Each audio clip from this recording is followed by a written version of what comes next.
Alright, तो हम लोग जो है सीटेट पीवाईक्यू सीरीज़ कर रहे थे और ये पेपर 2 है फरवरी 2026 का। इससे पहले के जो क्वेश्चंस थे सीडीपी के जो भी मैंने सॉल्व किए थे वो मैंने अपलोड कर दिए हैं, इसके आगे भी अपलोड करूँगी। और अभी हम लोग बिना टाइम वेस्ट करे इन क्वेश्चंस को सॉल्व करना स्टार्ट करते हैं।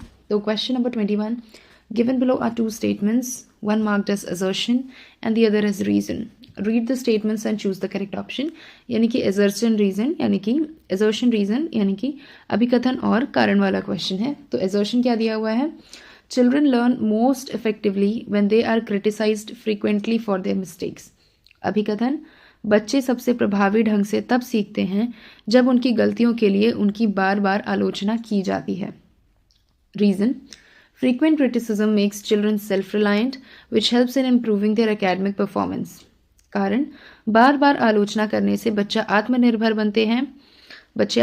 बनते हैं जिससे उन्हें उनके शैक्षिक प्रदर्शन में सुधार करने में मदद मिलती है। तो अब अगर हम देखें यहाँ पे तो assertion रीजन में जैसे assertion की बात करें तो यहाँ इन्होंने बोला है कि बच्चा ज़्यादा इफेक्टिवली तब लर्न करेगा जब आप उसे फ्रीक्वेंटली क्रिटिसाइज़ करेंगे। तो पहली चीज़, अगर आप बच्चे को बार बार क्रिटिसाइज़ करते रहेंगे तो वो उसको हेल्प नहीं करेगा लर्न करने में, बल्कि वो उसको डीमोटिवेट करेगा। तो ये एक फॉल्स स्टेटमेंट है।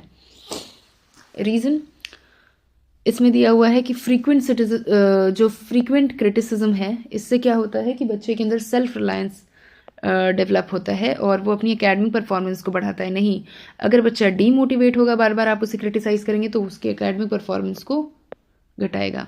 यानी दोनों ही स्टेटमेंट्स जो हैं वो गलत हैं। तो both A and R false, जो कि सेकेंड ऑप्शन है, यानी कि ए और आर दोनों गलत हैं। Okay, so question number 22, inclusion of students belonging to disadvantaged backgrounds requires. वंचित पृष्ठभूमि से संबंधित विद्यार्थियों को शामिल करने के लिए आवश्यक है कि identity based segregation of students, विद्यार्थियों को उनकी पहचान के आधार पर अलग अलग किया जाए। Consideration of socio cultural diversity, सामाजिक सांस्कृतिक विविधता को ध्यान में रखा जाए। एग्जीक्यूशन ऑफ स्टैंडर्डाइज्ड करिकुलम, मानकीकृत पाठ्यक्रम का निष्पादन किया जाए। Tradition of exam centred pedagogy, परीक्षा केंद्रित शिक्षा शास्त्र की परंपरा को लागू किया जाए। तो इन्होंने यहाँ पर बात करी है इंक्लूजन की। तो इन्होंने क्या बात करी है, किस टाइप के बच्चों को इंक्लूड करना है? डिसएडवांटेज बैकग्राउंड के बच्चों को। तो उसके लिए इन्होंने क्या बताया है कि इंक्लूजन के लिए क्या चाहिए कि आप आइडेंटिटी की बेसिस पे सेग्रीगेशन करें, उन्हें अलग अलग करें, नहीं। सोशल कल्चरल डाइवर्सिटी, ये आप इस पे ध्यान दें कि समाज में जो है वो क्या हो सकती है, डाइवर्सिटी हो सकती है। इस चीज़ को एक्सेप्ट करें, इस चीज़ को कंसिडर करें। तो ये एक सही स्टेटमेंट है। फिर उन्होंने बोला स्टैंडर्डाइज्ड करिकुलम लगाएं। अभी आप क्या कर रहे हैं, डिफरेंसेस को कंसिडर कर रहे हैं और फिर कर रहे हैं एक ही टेस्ट सबसे लूँगा। तो ये तो गलत है ना, स्टैंडर्डाइज्ड करिकुलम नहीं चल सकता है यहाँ। Tradition of exam centred strategy, सिर्फ एग्जाम पे आपने जो है वो फोकस करना है, बाकी किसी चीज़ से मतलब नहीं है। तो ये सब इंक्लूजन का पार्ट नहीं है। Second option is correct. Consideration of socio cultural diversity, या फिर सामाजिक सांस्कृतिक विविधता को ध्यान में रखा जाए। Question number 23, contemporary theorist believe that childhood is. समकालीन सिद्धांतकारों का मानना है कि बचपन a life stage that is awaiting adulthood, जीवन का एक चरण है जो वयस्कता की प्रतीक्षा कर रहा है। अ stage associated with divinity, purity and goodness, देवत्व, पवित्रता और अच्छाई से जुड़ी एक अवस्था है। मेरेली अ ट्रांजिशनल स्टेज, केवल एक संक्रमणकालीन चरण है। वेरिएबल एंड डायनामिक, चर और गतिशील है। तो अगर हम कंटेम्प्रेरी थियरिस्ट की बात माने, यानी कि जो आज के युग के हैं या समकालीन जो हैं, उन लोगों का क्या कहना है, ऐसे थियरिस्ट का क्या कहना है कि बचपन क्या है, तो चाइल्डहुड के बारे में उनका क्या कहना है कि ये वो स्टेज है जिसके बाद एडल्टहुड आता है। ऐसा तो कुछ नहीं है। ये एक ऐसा स्टेज है जहाँ पर भाई डिवाइनिटी यानी देवत्व की बात हो रही है, प्योरिटी और गुडनेस की, इस तरह से नहीं बोलते हैं। ये मेरे लिए एक ट्रांजिशनल स्टेज है, तो ऐसा भी नहीं बोला जाता है। बल्कि ट्रांजिशनल स्टेज अगर पूछा जाए तो किसको बोला जाता है? एडोलेसेंस को। ठीक है, वो भी ट्रांजिशनल स्टेज से ज़्यादा ट्रांजिशनल पीरियड बोला जाता है। लेकिन जो चाइल्डहुड है वो वेरिएबल है और डायनेमिक है, बिल्कुल चर और गतिशील है, बिल्कुल सही। तो फोर्थ ऑप्शन इज करेक्ट, चर और गतिशील है, वेरिएबल एंड डायनेमिक। ठीक है, तो ये है आपका चाइल्डहुड। नाउ नेक्स्ट है क्वेश्चन नंबर 24 गिवन बिलो। अच्छा, बेसिकली ये एजर्शन और रीजन के ही क्वेश्चन है। तो assertion, a middle school language arts teacher select stories and clippings from newspaper and magazine that portray men and women in non-traditional roles. अभिकथन, एक माध्यमिक विद्यालय भाषा कला शिक्षक अखबारों और पत्रिकाओं से उन कहानियों और कतरनों का चयन करता है जो पुरुषों और महिलाओं को गैर पारंपरिक भूमिकाओं में चित्रित करते हैं। Reason, countering prevalent gender stereotypes by presenting other models in an effective way to overcome gender bias. कारण, वैकल्पिक मॉडल पेश करना प्रचलित जेंडर रूढ़िवादों का मुकाबला करके जेंडर पक्षपात को दूर करने का एक प्रभावी तरीका है। तो यानी कि एजर्शन में इन्होंने बोला है कि मिडिल स्कूल में एक आर्ट्स का टीचर क्या करता है, वो ऐसी स्टोरीज, ऐसी क्लिपिंग्स बच्चों को दिखाता है जहाँ पर मैन और वुमेन अपने नॉन ट्रेडिशनल रोल्स पे हैं। मतलब जैसे वुमेन को यूजुअली मान लीजिए कुकिंग से रिलेटेड फील्ड्स में दिखाया जाता है, लेकिन ये आर्ट्स के टीचर क्या कर रहे हैं, उन्हें स्पोर्ट्स में दिखा रहे हैं, तो नॉन ट्रेडिशनल स्पोर्ट्स में नॉन ट्रेडिशनल रोल्स में दिखा रहे हैं। तो ये एजर्शन इसने बताया है। अब इसका रीज़न क्या बताया है, क्यों? क्योंकि ये जो जेंडर स्टीरियोटाइप्स हैं इनको काउंटर करने के लिए आपको ऐसे मॉडल्स को दिखाना है जो कि जेंडर बायस को ओवरकम कर सके, उसे इफेक्टिव वे में प्रेजेंट करना है। तो ये एजर्शन का करेक्ट रीजन है, बिल्कुल। यानी कि both A and R are true and R is the correct explanation of A, fourth option. A और आर दोनों सही हैं, ए की आर सही व्याख्या करता है। Question number 25. The process of bringing back the information stored in memory to current state is called. वह कौन सी प्रक्रिया है जो स्मृति में संग्रहित जानकारी को वर्तमान स्थिति में लाने के लिए प्रयोग की जाती है? फॉरगेटिंग, भूलना, डीके, क्षय होना, रिट्रीवल, पुनर्प्राप्ति, अटेंशन, ध्यान देना। तो इसने क्या बोला है कि आपने इन्फॉर्मेशन को वापस लाया है, कहाँ? अपनी मेमोरी से। मेमोरी से आप अपनी इन्फॉर्मेशन जो है वो वापस निकाल के ला रहे हैं क्योंकि आपको यूज़ है इस स्टेट में। तो इस प्रोसेस को आप क्या कहेंगे? क्या इसे भूलना कहेंगे? नहीं भाई, आप अपनी मेमोरी से जो इन्फॉर्मेशन आपको चाहिए, जो स्टोर्ड थी, वो आप निकाल के लेके आए हैं क्योंकि अब आपको उसका यूज़ है।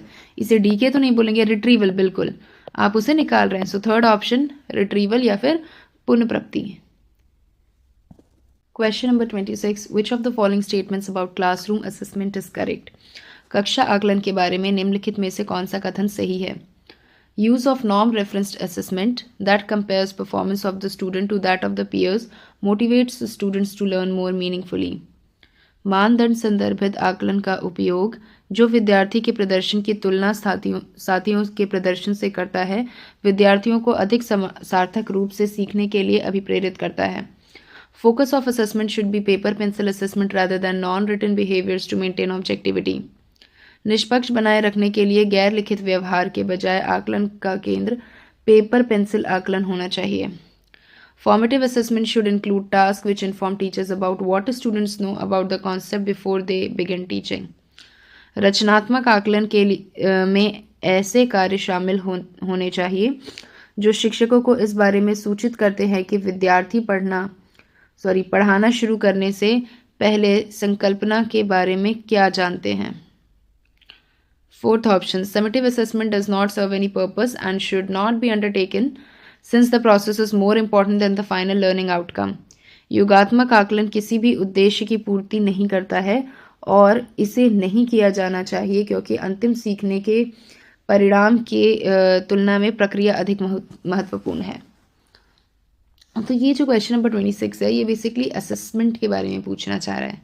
तो जो आपका पहला लाइन है उसमें क्या लिखा है कि नॉर्म रेफरेंस्ड असेसमेंट जो होता है वो क्या करता है, बच्चों को आपस में कंपेयर करता है और बच्चों के अंदर मोटिवेशन लाता है कि वो और ज़्यादा पढ़ें। दूसरा क्या कहता है कि असेसमेंट जो है वो किस पे होना चाहिए, पेपर पेंसिल पे होना चाहिए। नॉन रिटन बिहेवियर्स है इन सब में नहीं होना चाहिए, ठीक है। फिर थर्ड क्या बोल रहा है कि फॉर्मेटिव असेसमेंट में ऐसे टास्क होने चाहिए कि टीचर को पता लग जाए पहले ही बच्चों को आखिर कितना पता है, उसके आगे नेक्स्ट वो उस हिसाब से पढ़ाना शुरू करेंगे। नाउ अब इसको कंफ्यूज करेंगे कई लोग डायग्नोस्टिक टेस्टिंग से। तो डिफरेंस मैं बता रही हूँ। ये क्या कहना चाह रहे हैं कि फॉर्मेटिव असेसमेंट, जैसे आपने कुछ पढ़ाया, अब आप उस चीज़ का टेस्ट ले रहे हैं, क्योंकि आपको जो नेक्स्ट टॉपिक पढ़ाना है उसके लिए पिछला वाला क्लियर होना चाहिए। तो यही चीज़ चेक करने की बात हुई है यहाँ पर। तो ये है क्लासरूम असेसमेंट, मतलब स्टेटमेंट्स अबाउट क्लासरूम असेसमेंट जो कि करेक्ट है। तो formative assessment should include task which inform teachers about what students know about the concept before they begin teaching. यानी रचनात्मक आकलन में ऐसे कार्य शामिल होने चाहिए जो शिक्षकों को इस बारे में सूचित करते हैं कि विद्यार्थी पढ़ाना शुरू करने से पहले संकल्पना के बारे में क्या जानते हैं। ठीक है, अब आ जाइए क्वेश्चन नंबर 27 पे। Given below are the two statement, assertion reason वाला है। Assertion, adaptations such as audio tapes, use of computer softwares which provide text to speech input, extended time to complete assignments, facilitate learning for students who are visually challenged. अभिकथन, अनुकूल के साधन जैसे श्रव्य tape, computer software का उपयोग जो लिखित लिपि को वाक में बदलता है, कार्य पूरा करने के लिए विस्तारित समय आदि उन विद्यार्थियों के लिए अधिगम की सुविधा प्रदान करते हैं जिन्हें दृष्टिबाधिता है। Reason, teacher should adapt the curriculum to provide equity and meet the needs of diverse learners. कारण, शिक्षकों को समानता प्रदान करने और विविध शिक्षार्थियों की ज़रूरतों को पूरा करने के लिए पाठ्यचर्या को अनुकूलित करना चाहिए। तो बेसिकली इसमें जैसे उन्होंने बोला कि भाई ऑडियो टिप्स वगैरह है, मतलब टेक्स्ट टू स्पीच वगैरह है, तो ये या फिर एक्सटेंडेड टाइम मिल रहा है असाइनमेंट में, तो this is for facilitating learning for दो स्टूडेंट जो कि देख नहीं सकते हैं, उनके लिए है। अब ये इन्होंने बताया असर्शन में। अब इसका रीज़न बताया है कि टीचर को कैसा होना चाहिए, teacher should adapt the curriculum to provide equity. तो उसे करिकुलम से अडैप्ट होना पड़ेगा ताकि वो इक्विटी प्रोवाइड करे अपने डाइवर्स लर्नर्स को। ठीक है, तो पहला तो बिल्कुल सही बात है। ठीक है, ये विजुअली चैलेंज लोगों के लिए। दूसरा है जो इक्विटी प्रोवाइड कर रही है डाइवर्स लर्नर को, इस तरह से है ये स्टेटमेंट बिल्कुल सही, लेकिन ये उसका रीज़न नहीं है। तो both A and R true but R is not the correct explanation of A. A और आर दोनों सही हैं, लेकिन ए और आर सही व्याख्या नहीं करता है।